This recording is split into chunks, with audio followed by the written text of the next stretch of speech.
I basically chose Oppenheimer because I'd always heard his name, but I honestly, if you'd asked me a month ago, I couldn't have told you what he did, or honestly, if he was even involved in like the Manhattan Project. But I'd always grown up hearing people talk about him and knowing his name. I just didn't really know why. Probably because science is not my field, but I just wanted to really get to know exactly what he was involved in, and I thought the best place to start would be just his background and how he grew up and what his family life was like. So my first presentation is on his early life, focusing on his childhood and then his young adulthood, like through college and his doctorate. So. This year. Yeah. I do that. All right, so Oppenheimer was born in New York City in 1904 on April 22nd, and he has one brother named Frank, and they were both born to Julius Oppenheimer, who was a German textile merchant, and then his mother was Ella Friedman, who was a painter and artist. And they were both German Jewish immigrants. However, they didn't really have religious affiliation. They were just ethnically of Jewish descent. And their parents lived a very wealthy, well-off, privileged lifestyle. So obviously their two sons did too. And their parents were huge encouragers of studious lifestyle and really encouraged their pursuit of knowledge. And so they really wanted them to be in the best schools. So Oppenheimer started at the Ethical Cultural School in 1911, which was founded by Felix Adler, who was also the founder of the ethical culture movement in America. And what was the ethical culture movement? You know? I didn't really. I read that I just too. looked into the school. And So the school. How was it different than other schools? I think I have it on the next slide. They big focus was on moral education and like combining creative arts with education, like sciences and classes like that. So they had a lot of sciences at the school, and going back on the first one, he really loved physics, chemistry, and was obsessed with the study of minerals from a very early age, starting at about 10. And he even was, he would write papers and was invited to give a talk because the people who read his papers and invited him had no idea that he was 10 or 12 years old, and didn't find out until he would actually go to stuff like that. So. All right, so at the Ethical Culture School, he was a very great student, but was very socially awkward and was not very well liked by his peers. A lot of it had to do with the fact that he was arrogant and kind of talked above people. He also skipped a lot of grades, so was probably one of the youngest of his peers, especially as he got older, when he was skipping several grades and they were a lot older than he was. So he was very distant from his peers and was also very frail and sickly. So after graduating, he actually had to put off going to Harvard for a year because, or not a year, but a semester, because he was sent to New Mexico, which I believe you talked about some. His dad really wanted him to go to Mexico. These are some pictures of him from his childhood. Because he became sick with dysentery, which they believe he got on a trip to Europe. But they sent him to Mexico with, I read multiple things. It was either a tutor or one of his teachers. But he basically went out there, and his father wanted to toughen him up. He wanted to toughen the boy. And he would ride horses and go on like week-long horseback riding, camping trips. And while he was there, he fell in love with outdoors, and he really fell in love with that area of New Mexico that he was at. It also, he was a lot healthier when he got back and was able to then go to Harvard. So he then graduated in 1922, and he started as a chemistry major, and I believe he did end up with a chemistry major, but he realized quickly that his passion was actually physics, not chemistry.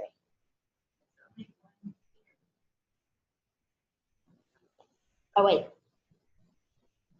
I think I might have mixed up the graduation date. He actually graduated in 3 years. So yes, I meant to put he started in 1922. So he started in 1922 and then graduated 3 years later. So he did graduate 1 year early. And then after his graduation, he wanted to go study with Ernest Rutherford at the Cavendish Laboratory in Cambridge, England. But Rutherford looked at his resume and decided that he was inadequate and didn't want him to study under him. So he ended up studying basically with his second option, which was J.J. Thomson. And it was at the same place, the Cavendish Laboratory in Cambridge, England. But he felt that his work there was kind of pointless and stupid and busy work. So he didn't feel that he was doing anything beneficial. He also, that while there, realized that his love was for theoretical physics instead of experimental.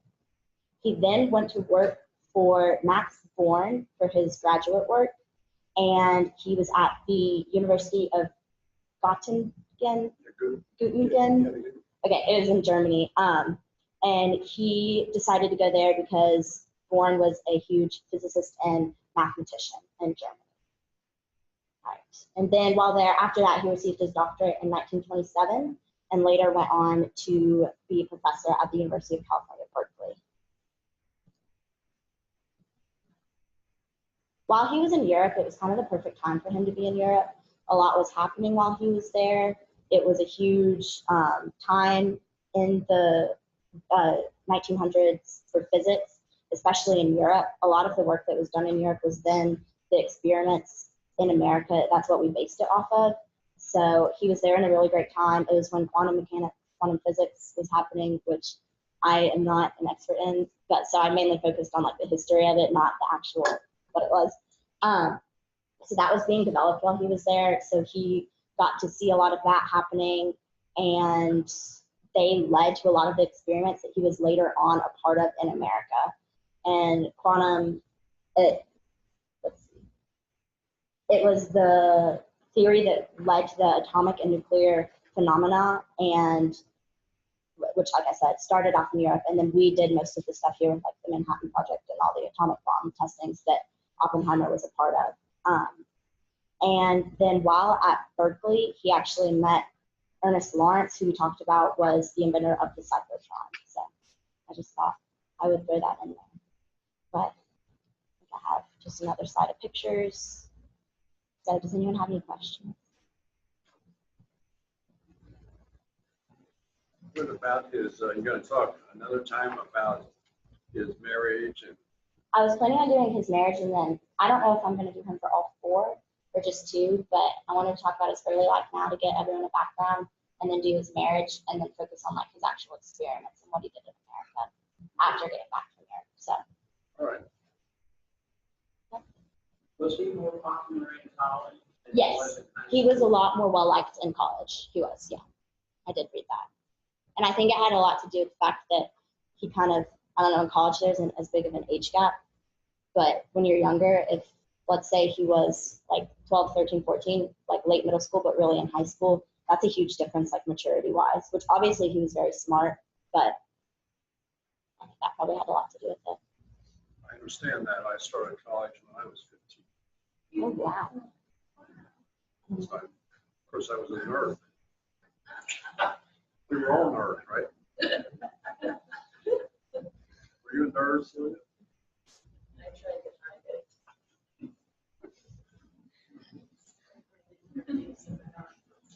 That's like he was like a young Sheldon. How old were you when you graduated?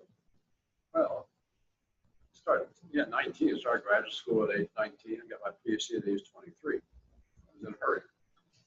I'm like, now, sophomore. That's okay. All right. Any other questions? So I forget, was he close to his brother? What I His read, brother was younger. yes. From what I read, yes, he was. And was he, But I honestly couldn't find much about him. yeah, was Frank as introverted and weird as Robert? I think he was a little more outgoing. That's generally the case for a second child, right? Yes. Are you first or second? Kind of. I have two half siblings, but I don't really count. They're way older, so I consider myself first child. Okay. But I have a younger sister who's only a year younger than me, so I kind of understand. Is she more outgoing? Yes. Right. That's always the case. She is. And right. So I mean that and you're right. That's why. That's one reason that Los Alamos got chosen for the second laboratory, because that's where his father sent him to toughen up. And he really did like where he was and kind of fell in love with that area. And of course, Oppenheimer spoke various languages, spent a lot of time in college, not only studying chemistry and physics, but studying Sanskrit and other languages. Yeah, he was really interested in not just like physics, but other things. He spoke multiple languages. I think even by the time he graduated high school, he was speaking multiple languages, even before college. But like I said earlier, he really loved minerals and like the study of earth. Right. And there's some story, I forget the details, maybe Ray knows this. So there's this place in Eastern Germany or Czechoslovakia where the uranium ore came from. And his grandfather lived near there. So his parents were immigrants from Germany, German Jews. And when they would go to Germany to visit, he would go look at rocks in that place that turned out to be the source of uranium later on, just a happenstance. Yeah, he was interested in minerals and rocks early on. All right, very good. Thank you, Sarah. Thank you.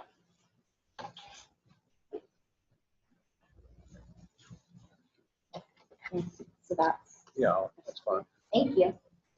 Very good, Sarah.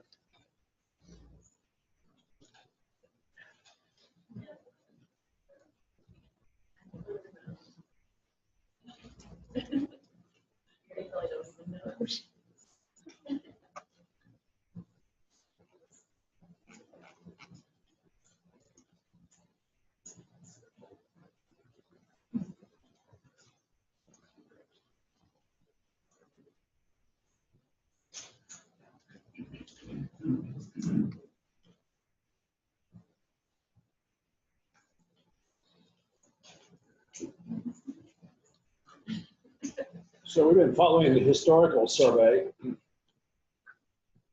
tension in Europe, the discoveries in physics primarily, and chemistry. And so by early 1939, a lot of progress had been made. You know, the seminal experiment, remember, that was done in December of 38 in Berlin by Hahn and Strassmann, Meitner, the Austrian, now German Jew, was in Stockholm. They had that landmark experiment in mid-December of 38 in Berlin, where they realized when you hit neutrons onto uranium, it's not that element 93 or 94 has the chemistry of barium or lanthanum. It is that you're making barium or lanthanum. It was Niels Bohr who worked out the first theory then of nuclear fission after Lisa Meitner and her nephew, Otto Frisch, realized for the first time, had the first thought that what happens when you hit uranium with neutron, or a slow neutron, that uranium is split into two pieces. And they did the back of the envelope calculation to show that you get a lot of energy from that fission. That all became clear in January of 1939. Papers were being published. This was still open literature. These sort of things were being published as physicists and chemists understood them. One thing that was not clear yet was whether neutrons are emitted when uranium splits into two pieces because of the absorption of a slow neutron. Leo Szilard, one of those smart Jewish Hungarians that came to Germany and then left Germany because of Hitler, was the first probably to see the possibility of a chain reaction. He spent a number of years looking for an element that would absorb one neutron and give off two or three. He tried beryllium, he tried iodine, and none of those worked. When he heard about this experiment and this explanation, Szilard thought, oh my goodness, maybe I was right. Szilard had filed a patent in 1934 or 5 in England, patent about a chain reaction. But he didn't know which element it would do that, and so he withdrew the patent application. Then when he heard about this experiment, he thought, geez, It was uranium. That's what I was looking for. And so his idea of a chain reaction became correct. It's still not clear which isotope of uranium. By this time, people understood there were isotopes of elements. You know, hydrogen has, element 1 has normal hydrogen, and it has deuterium, heavy hydrogen. So elements have various isotopes where you vary the number of neutrons in the nucleus. The number of protons defines which element it is. So, but it's not clear yet which isotope of uranium, 238, the prevalent one, 235, the rare one, which one was actually splitting the two pieces of the both.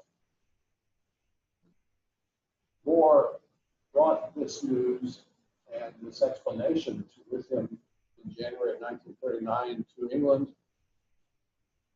They went to see Einstein right away at Princeton. And the news started to spread about this new phenomenon, nuclear fission. I talked last time about a quick verifying experiment done in Chevy Chase, Maryland, at a government laboratory there. And then the experiments started happening rapidly in various places to try and figure out what's going on here.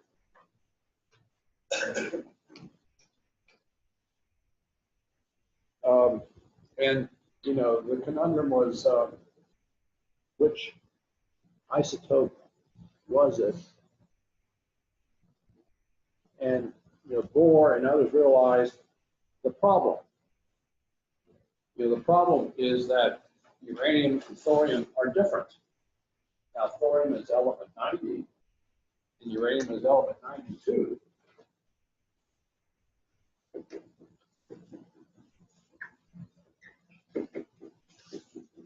And by Bohr's theory of liquid drop,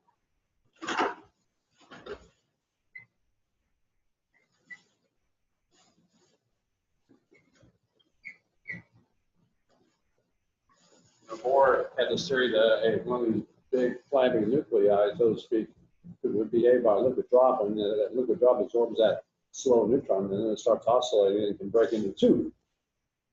So the thorium should do the same, you would think, as uranium, but it did not behave the same. And that was one of the big puzzles to solve. People realized by 1939 that when you hit uranium or thorium by a fast neutron bombardment, you know, when you made neutrons those days primarily was take a naturally radioactive source, emits alpha particles, polonium or radium, but that those alpha particles impinge upon a beryllium foil, and then you make some flux of neutrons. If you use the slightly higher energy neutrons, both thorium and uranium fission. That was observed now in early 1939. But if you slow down the neutrons coming from the beryllium in that experiment, only uranium fission was slow neutron bombardment. And those two nuclei, thorium and uranium, are very similar. Why would one break into two with slow neutron bombardment, not the other? So that was a big question to understand. The point is that Niels Bohr came to realize while he was in the U.S. working with others, including Einstein, was that you need about 6 MeV. You know, MeV, I'm sure you know, you have a real feel for that like I do, as a nuclear physicist. But MeV, that's a unit of energy. You know, so this is million electron volts. It's just a unit of energy. Of course, atomic processes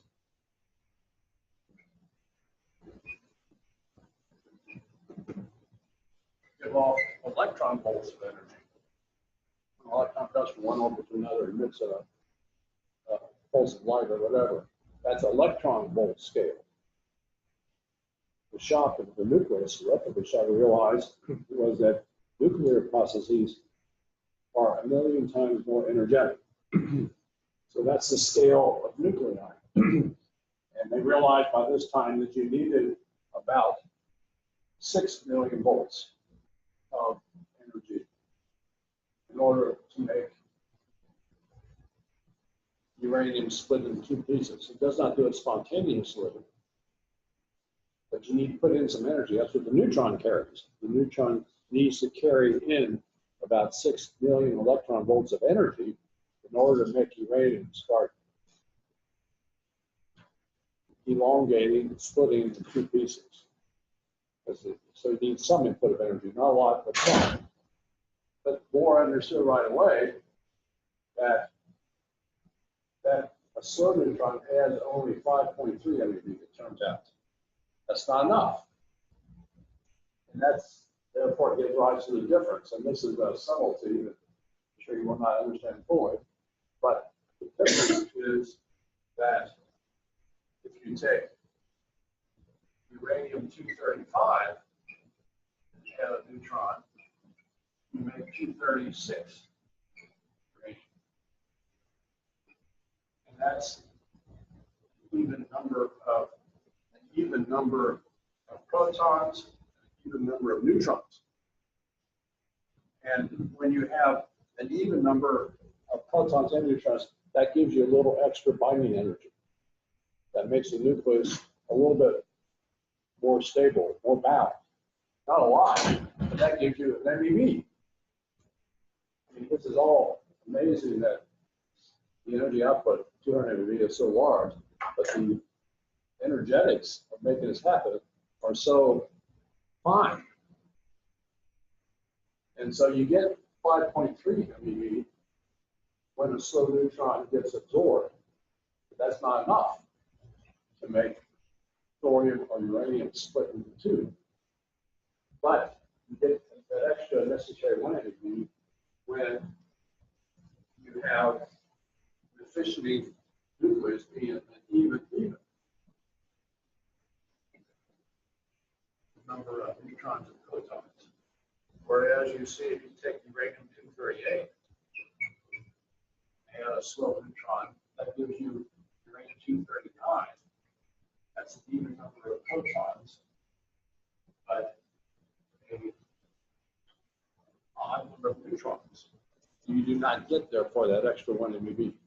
So uranium-238 or thorium-232, same issue. You don't get that extra 1 MeV of binding because it's an even nucleus. That's what Bohr figured out. And that then made Bohr conclude from the explanation and from the observation that it was uranium-235, the isotope of fission. And that's the rare isotope of uranium, 0.7% of natural uranium.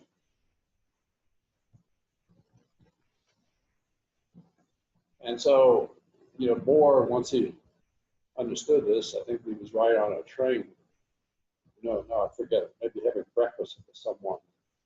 Then a thought hit him and he stopped talking. He ran back to his office and wrote on the blackboard these graphs. These rough graphs just to illustrate this. That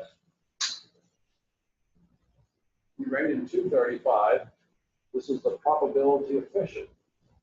Probability of capturing a neutron. Whereas this probability of capturing a neutron can cause fission. And uranium-235 will fission at higher energy. And 1 MeV is about there on this rough hand-drawn scale.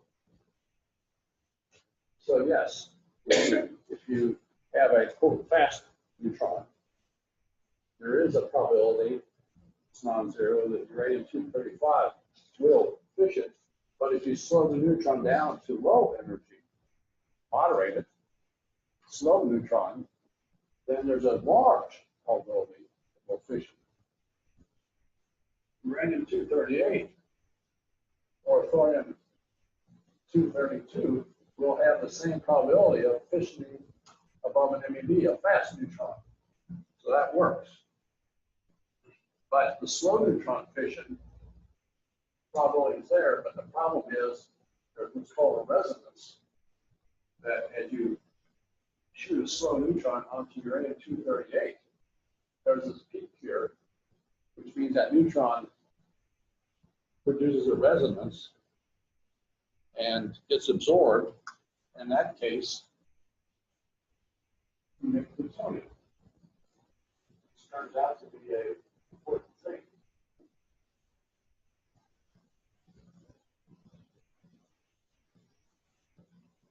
That beta decays to neptunium 239. So beta decays to plutonium 239. So that's how you make plutonium. 242. All right, so I got that wrong. Okay.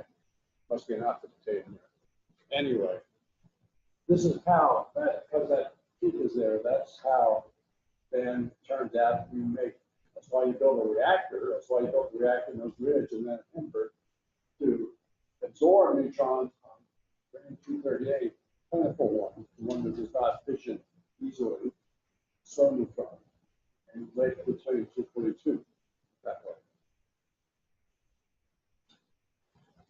So Bohr was the first to work that out and understand that. So uranium-238 did not fission with lower energies. Uranium-235 does fission. It's better at low energies, has a higher probability of splitting the two if you moderate the neutron. That's how nuclear reactors work. A reactor at Oak Ridge, and I'll show you before this comes over. Graphite reactor, it's called, the first one opened in November 43. It's called a graphite reactor because graphite is the moderator as it slows the neutron down to low energies, because uranium-235 has a high probability of splitting the low neutron energy.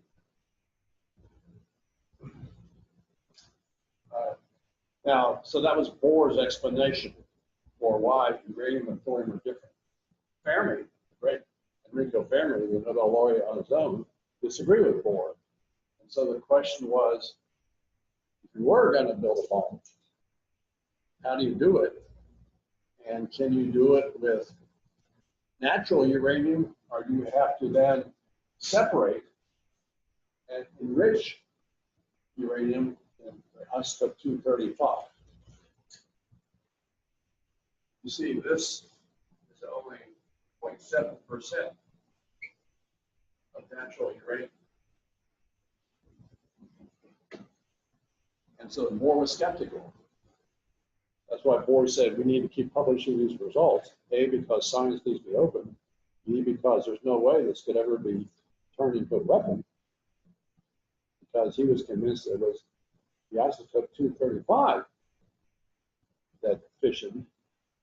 It's such a small percentage of natural uranium. There's no way, in his view, that that could be enriched.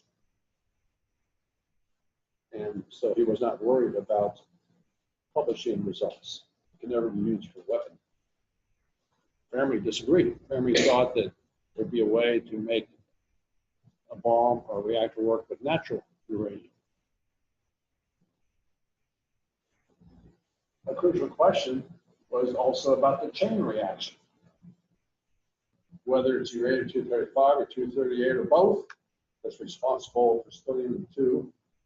What about Szilard's idea that something, if you can multiply neutrons, if you can also emit neutrons when uranium splits into two, then you have a possibility of a chain reaction where the neutrons emitted cause other uranium nuclei to fission. And you get a cumulative, geometrically progressing effect. So that was the next frontier. Were there neutrons being emitted?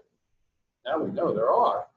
On average, 2.3 neutrons are emitted when uranium-235 fissions. 2.9 when plutonium fissions. That's what people are trying to learn. Marie Curie's daughter and her husband were doing experiments in Paris. Fermi and Szilard were doing experiments in Columbia University in New York to try to understand, are neutrons being emitted?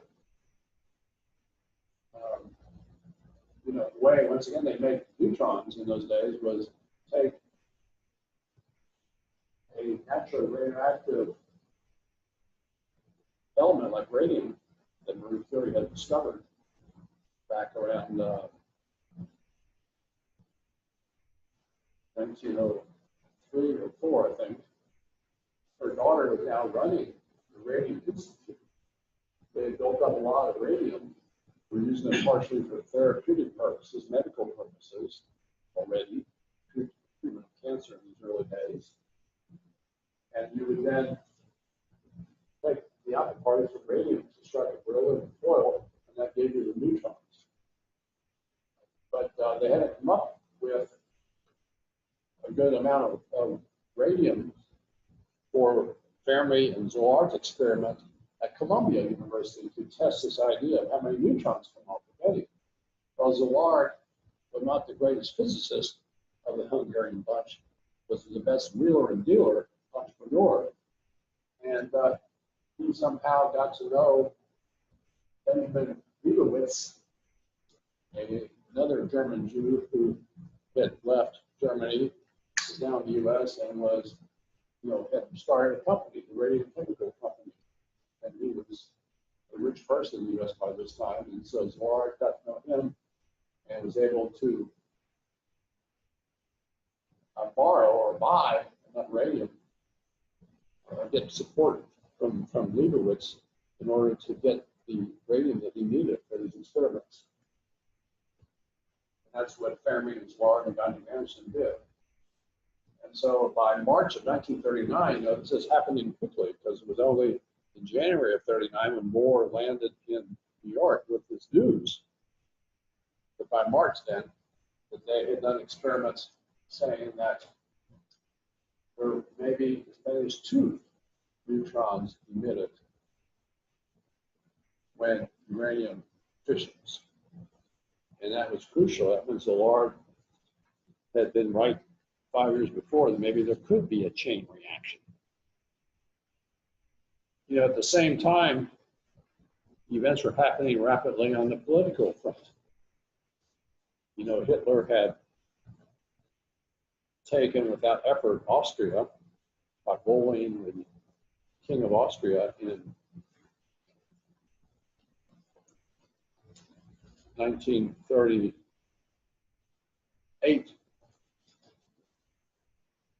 or maybe 37. That's when Meitner had to leave Germany because she was now a German Jew, not just an Austrian Jew. Then he had decided he needed to retake the German-speaking parts of Czechoslovakia, especially those on the border with Germany. So that was the Munich Agreement. The Munich Agreement, I talked about a little before, written in September of 1938 between Hitler and Chamberlain of England and the leader of France. Hitler bullied them, bluffed them, and Chamberlain here went several times to meet Hitler. Chamberlain was later criticized for being an appeaser. His view was Hitler, okay, we'll let Hitler take. Initially, they said, Hitler, you have to let those German-speaking parts of Czechoslovakia have self-determination. Let them choose whether to be part of Germany or Czechoslovakia. Initially, he agreed to that, but then didn't follow through.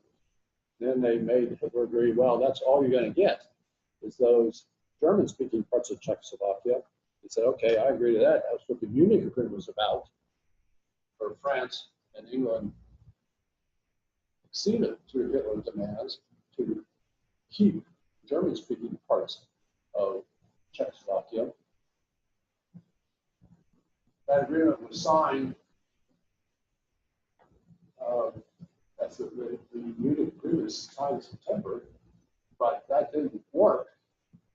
Already then, a few months later, March of 1939. 1939, as these experiments were going on about how many neutrons be emitted, Hitler then called leaders of Czechoslovakia to Berlin, threatened them, said, if you don't turn over your country to me, I'm going to attack and bomb Prague, beautiful city. And so he took the rest of the country on March 16th. Even though Chamberlain, after meeting just a few weeks before, came back to England, waving the agreement that Hitler signed, saying this guy is not going to go any further than the German-speaking parts of Czechoslovakia. Well, of course, that was crazy, and Hitler just kept going. So now Hitler moved into Czechoslovakia.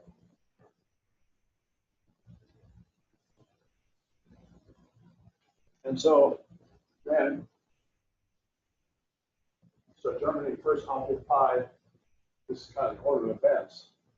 That the first move, here's the German-speaking parts of Czechoslovakia. French and British allowed them to do that, but they couldn't stop them. Then the second step was that at that point, Poland then annexed this part of Czechoslovakia. So they got in on, Poland initially got in on the grab of parts of Czechoslovakia.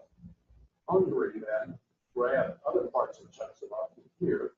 So it wasn't just the Germans, it was the Poles and Hungarians grabbing different parts of Czechoslovakia.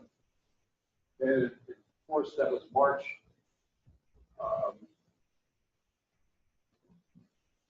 Hungary annexed another part of Czechoslovakia. And Germany then established a protectorate, supposedly, of the central part of Czechoslovakia, Bohemia and Moravia, supposedly not controlled by Germany, but they had a puppet government. So effectively it was controlled by Germany. And at the same time, then, when this is all happening, a pro-Hitler Catholic fascist government, this part of Czechoslovakia split off Czechoslovakia and declared the Slovak Republic, which was loyal to Hitler. So Czechoslovakia broke apart rapidly in early 1939.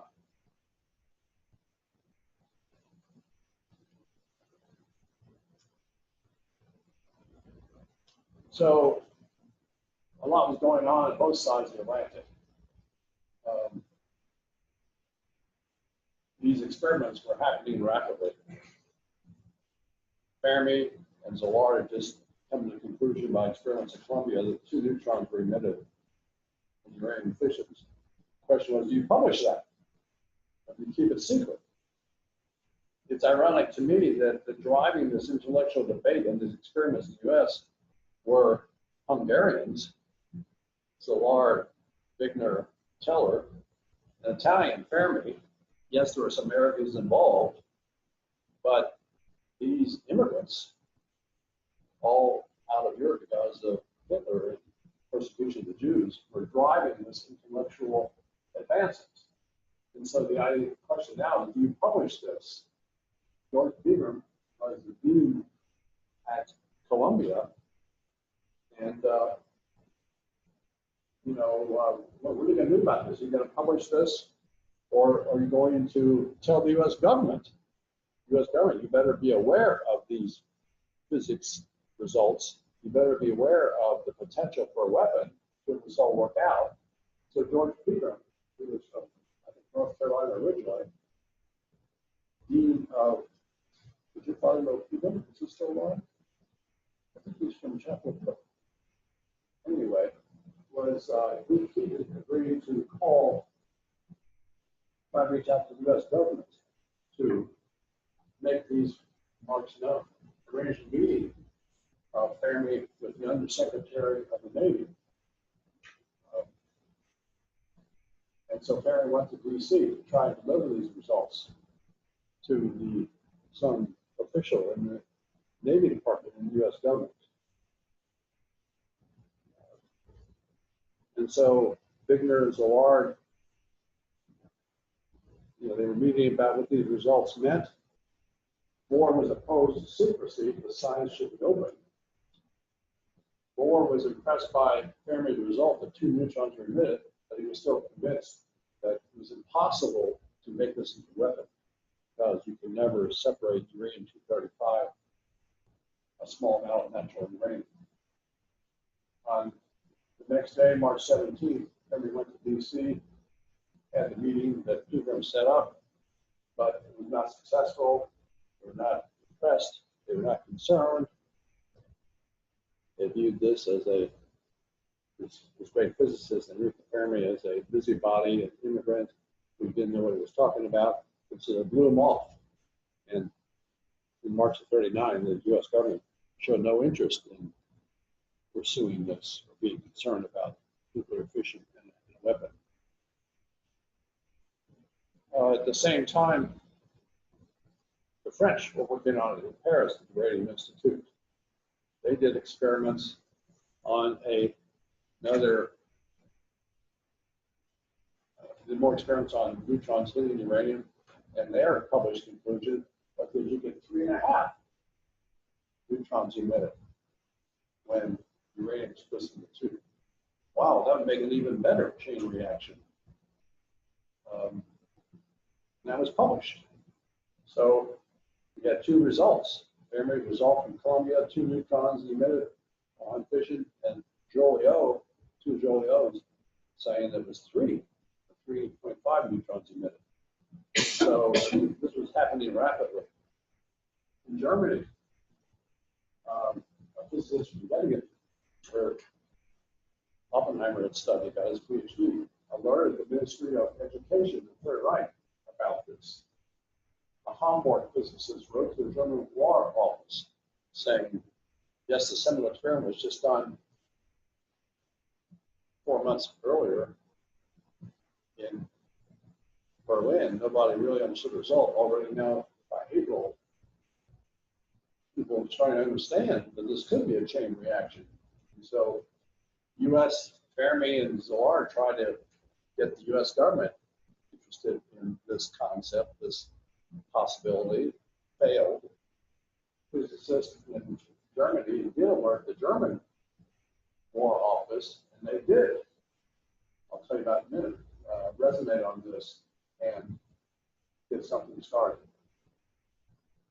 April 28th was a meeting of the American Physical Society in New York.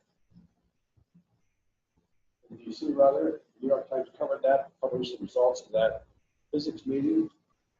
Board was talking about the fission of uranium that hit the papers. A physicist, Onsager from Yale, discussed the ideas.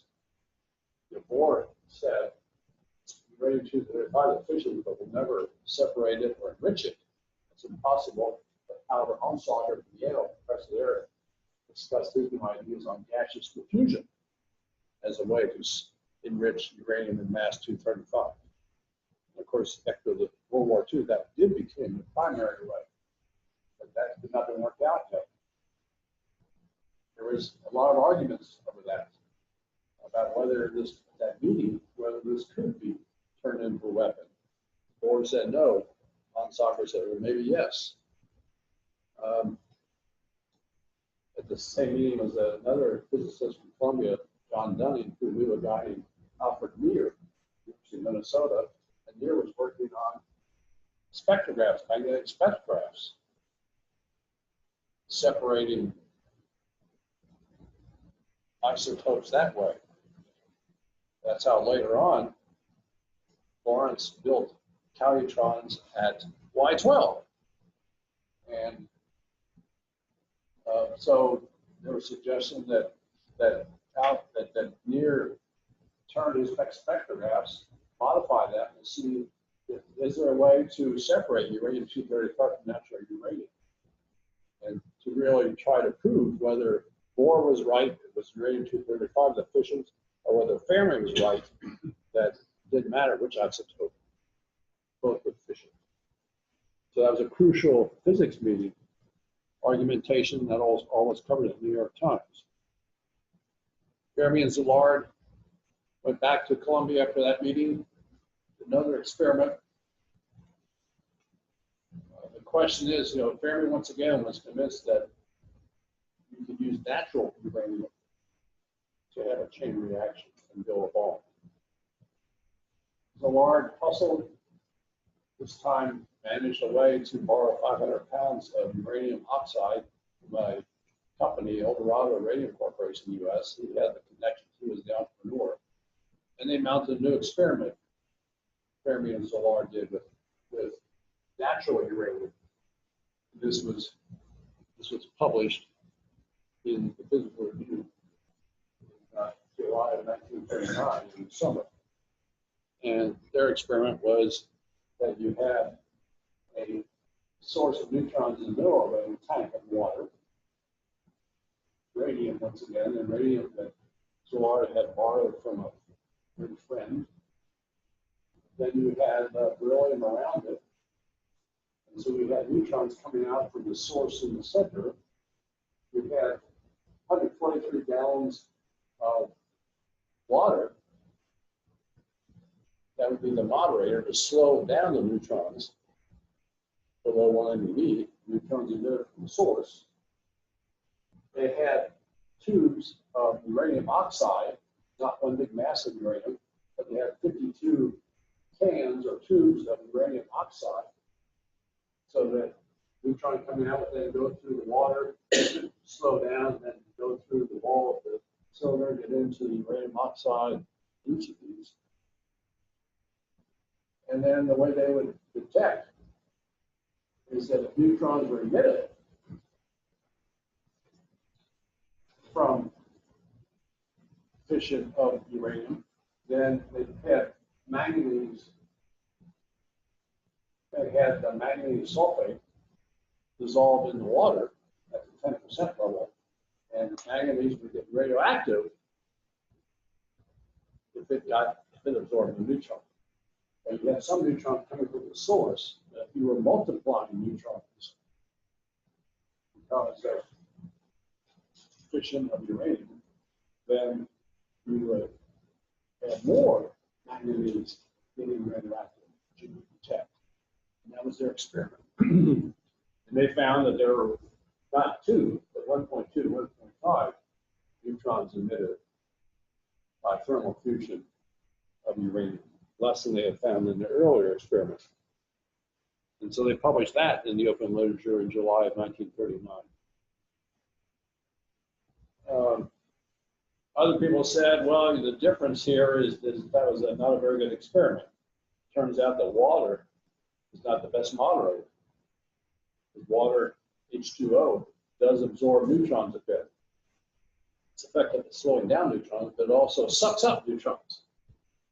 And that's bad. That's why probably the result of that experiment was a lower result of number of neutrons emitted by uranium fission. An alternative would be to use heavy water.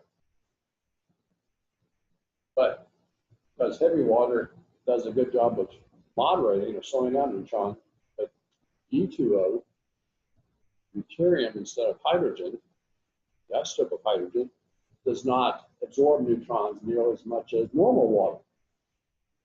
So heavy water does not absorb neutrons as much as light water. But getting that much heavy water would be a real problem. Too expensive. And so Szilard had the idea that carbon, in the form of graphite, could also be an effective moderator to do this experiment better. And so Szilard went out and hustled once again, but he needed money. He needed 50 tons of pure graphite, Fermi and Szilard, to do the next experiments that using water as a moderator.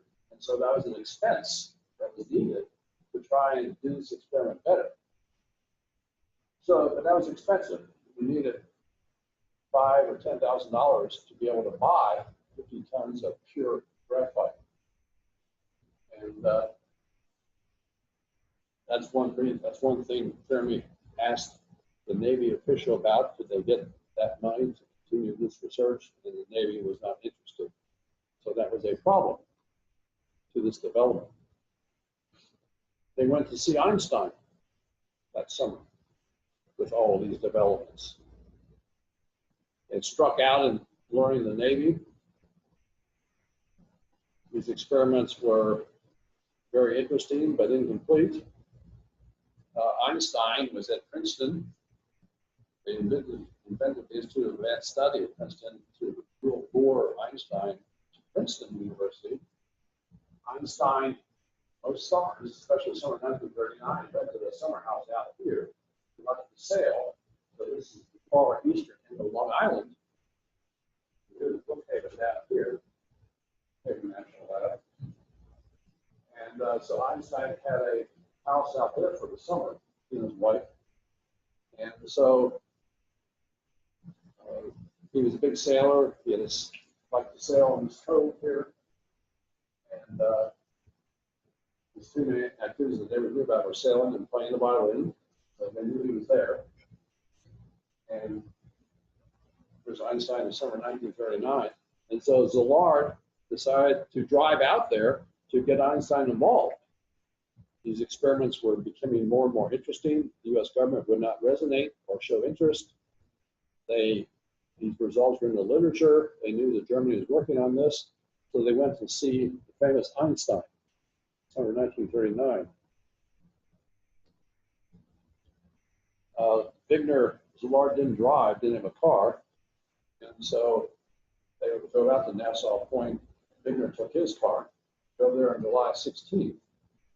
But they had trouble finding the house out there, way out there on Long Island.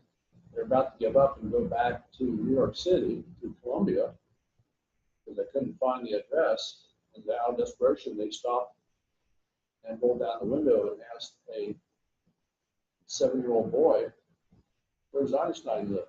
You know Einstein? You know where he lives?" He said, "Oh yeah, you know, he lives down that road down there." So Einstein was famous that even the 7-year-old kid on Long Island knew about Einstein, knew exactly where he lived. And that meant they did meet Einstein down on July 16th. Einstein had not thought of the possibility of a chain reaction, didn't think that was possible. Their news stunned him a great deal. He agreed to write a letter. Initially, he was going to write to the Queen of Belgium, who he knew personally. But then, after hearing Fermi's rebuff by the Department of Navy, they decided that Einstein should write a letter to President Roosevelt, alerting him of these issues. So Einstein did write a letter. Wigner wrote it down in German. They took it back to Princeton for translation in English and for typing.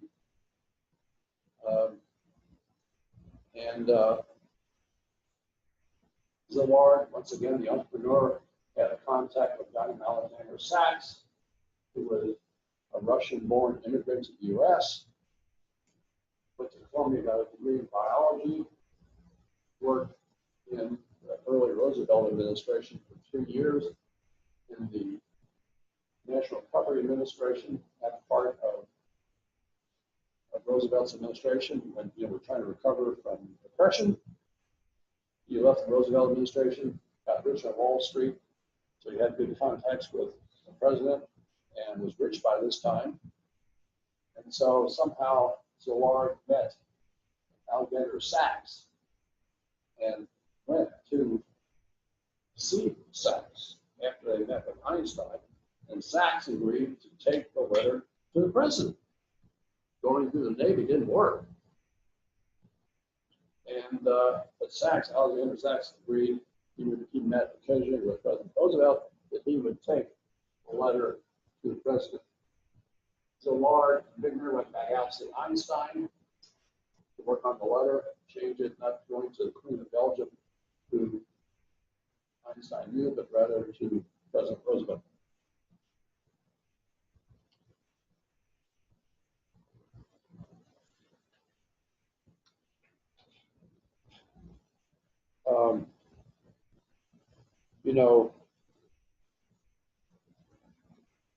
Roosevelt, just a little background about President Roosevelt, Franklin Roosevelt. He was inaugurated in 1933 in March. This is just 32 days after Hitler was appointed Chancellor of Germany. When Roosevelt took over, the U.S. was at the bottom of the barrel. We'd just gone through the worst depression in the history of the country. A quarter of the workforce was unemployed in the Great Depression. Prices of farm goods fell by 60%, and industrial production had been cut in half, and 2 million people were homeless. And organized crime was on a rampage because of the chaos in society. And by March the 4th of that year, when he was inaugurated, 32 or 48 states closed their banks. This is hard to believe now. On top of this, you put the Dust Bowl in the Midwest. It was just a chaotic time. The National Reserve, Federal Reserve Bank didn't open on the next day after his inauguration because we run on the back. Roosevelt, in his inauguration, blamed this crisis in part on bankers and financiers who were, more bent on profit. It was capitalism gone wild, gone crazy, was the cause of the Great Recession. Of course, then, on his inauguration speech, he uttered the famous phrase, "The only thing we have to fear is fear itself." I mean, the country was in deep trouble when Roosevelt took over.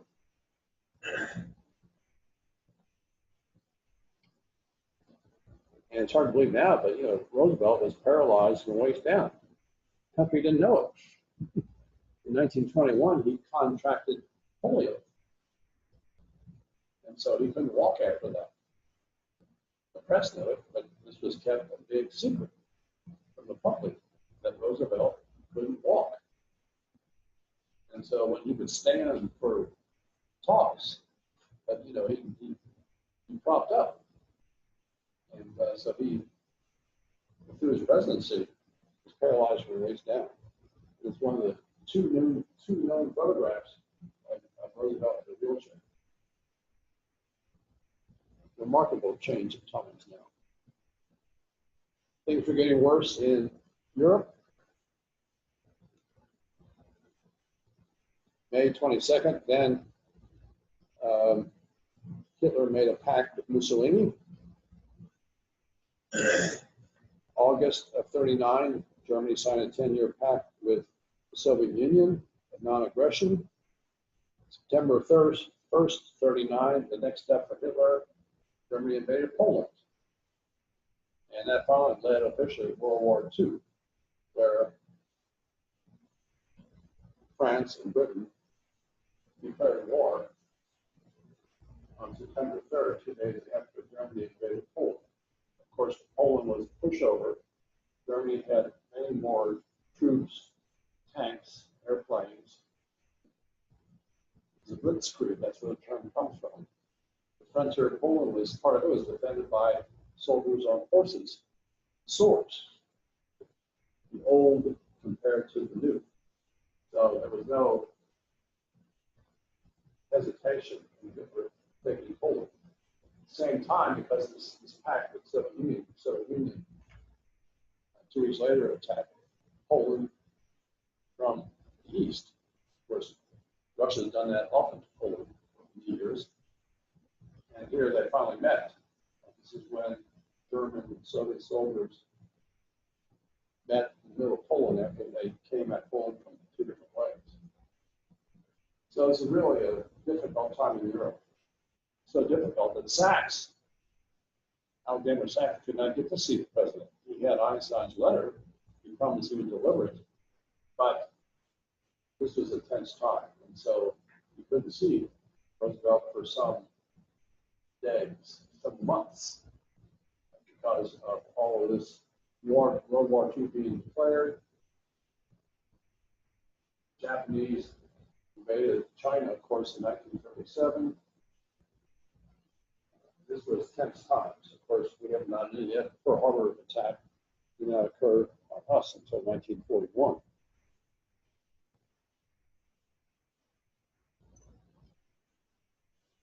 September 16th of 39 was the first meeting in Berlin of physicists with the German War Office to talk about fission research. Kurt Diebner, nuclear physicist, was one of those two guys that wrote to the War Department a couple months before. That precipitated a meeting. And so the Germans were cranking up their thinking on whether uranium fission could be harnessed into a weapon. Otto Hahn was part of that meeting, September of 39. He agreed with Niels Bohr that it wasn't the uranium-235 with fission, and that separating or enriching uranium in this 0.7% isotope would be impossible. They agreed to go think about it, and then they came back September 26th in Berlin, the second meeting with the German War Department. This time, Heisenberg, the famous Nobel laureate Werner Heisenberg, a close colleague of Bohr.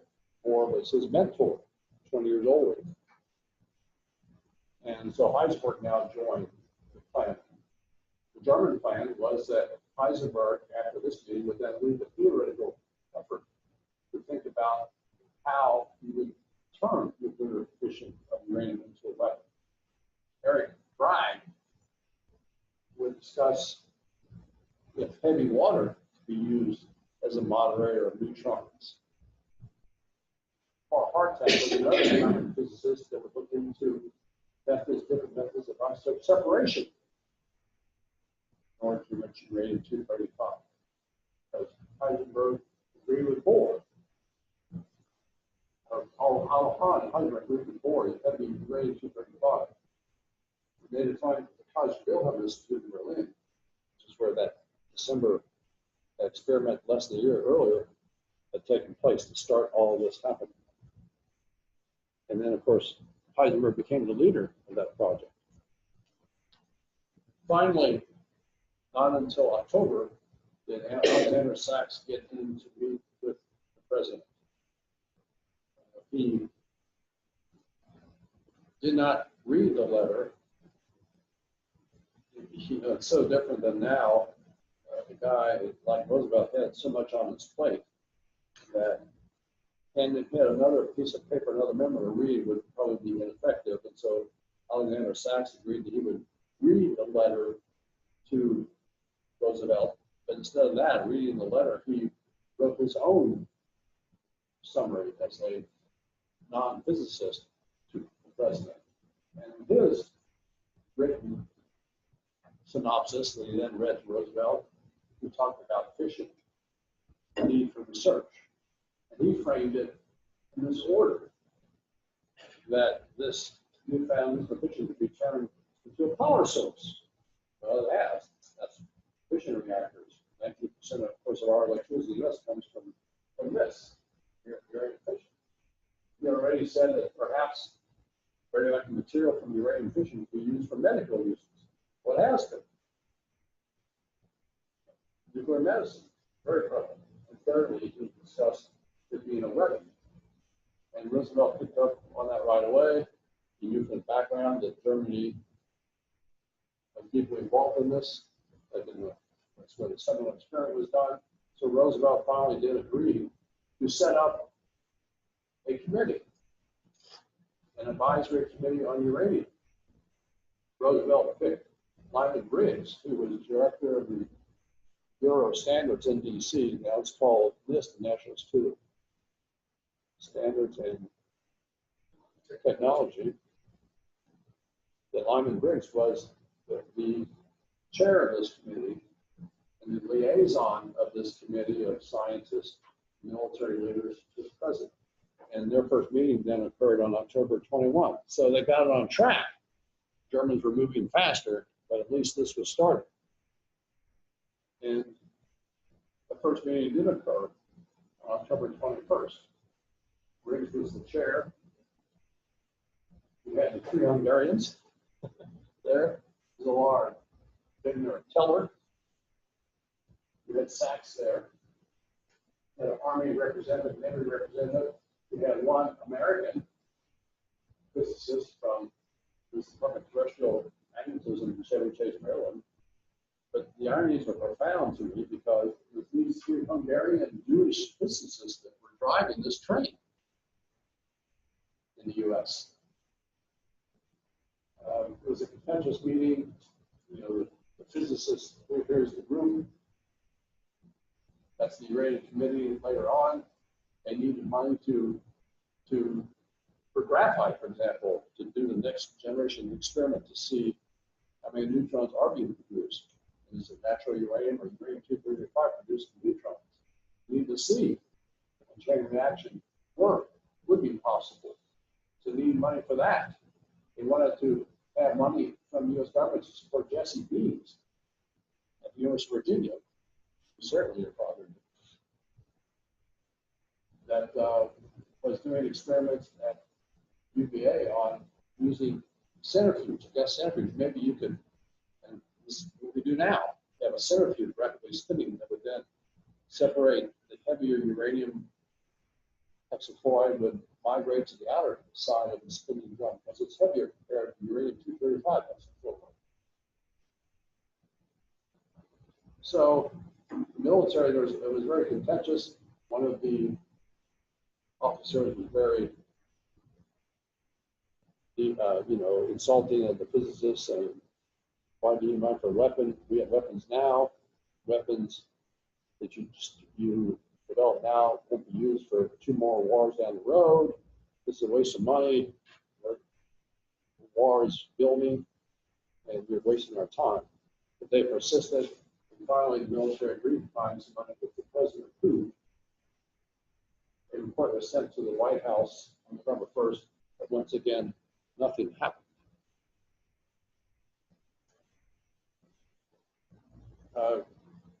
And then another part of the story is another German Jew,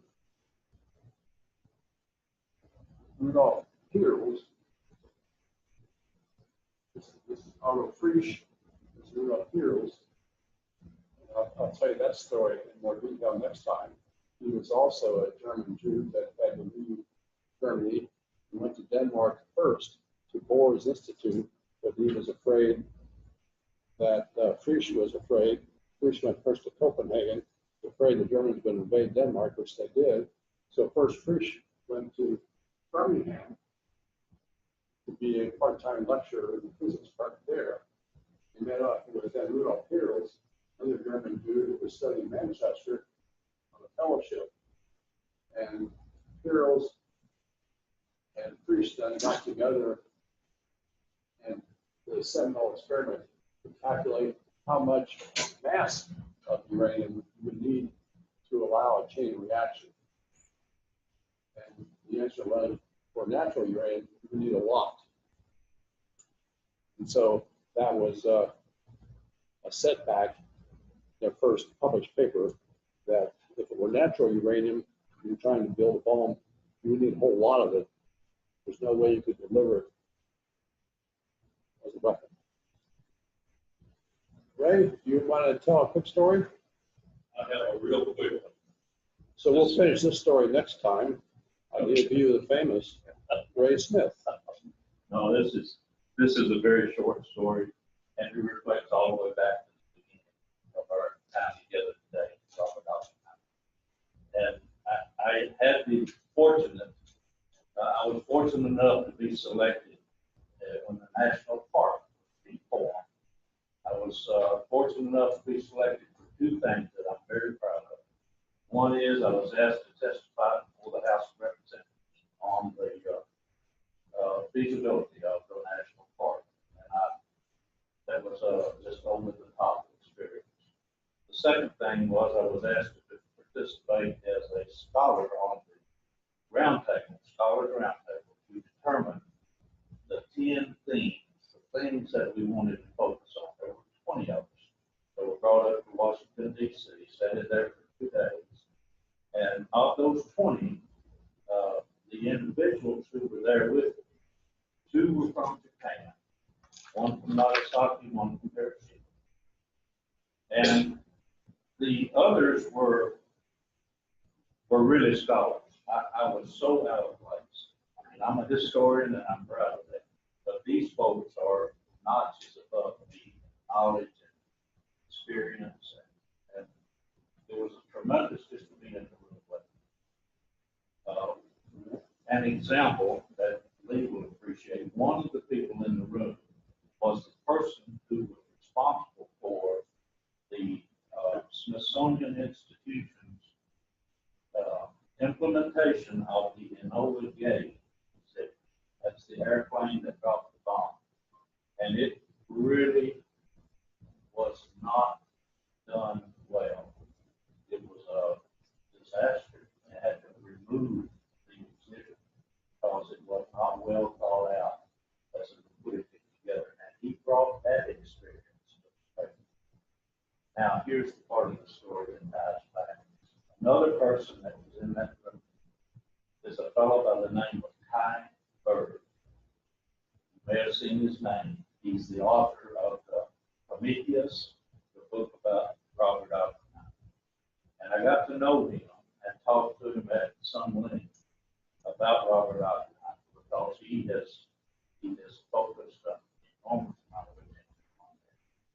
The award, Lee, that was given to Oppenheimer was presented by President Johnson 1 week after Kennedy's assassination. It was the Enrico Fermi.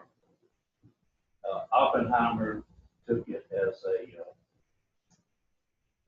Vindication. yeah, he didn't take it as they really intended. He didn't see the prestige associated with it that Kennedy was not. Since he didn't get to have it presented by President Kennedy, Jacqueline Kennedy took him into the White House and conversed with him about how important Kennedy had thought that recognition was given. And that was a very interesting situation. Robert Oppenheimer was treated very, very poorly by our nation. In the 50s. Yes. Now, there is an active group of his descendants and some folks at Los Alamos that are working even to this day. To get some things overturned and things that he was accused of that were at best just misunderstandings. One of the things that happened at the very end when he was being presented with this award in that time frame, the person that gave him the most grief was Levi Strauss, the head of Atomic Energy. And one of the things that happened was his career was ended right at about the same time that Oppenheimer was given the Enrico Fermi. And that kind of political interplay is something that is very damaging to individuals. But it happens all too often. Even today, you see it. Enough said? Thank you, Ray. We'll come back to that. Yeah. Okay,